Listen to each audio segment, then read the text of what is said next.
মা ফাতেমা প্রশ্ন করলেন, ইয়া রাসূলুল্লাহ, আপনি তো দুনিয়া থেকে চলে যাবেন, দুনিয়া থেকে চলে যাওয়ার পরে এই জায়গাটার নাম হচ্ছে কবর, কবরের পরে একটা জায়গা হবে হাসর।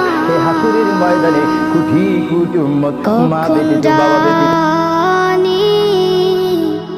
যাইতে হবে সব ছাড়িয়া, কখন জানি যাইতে হবে।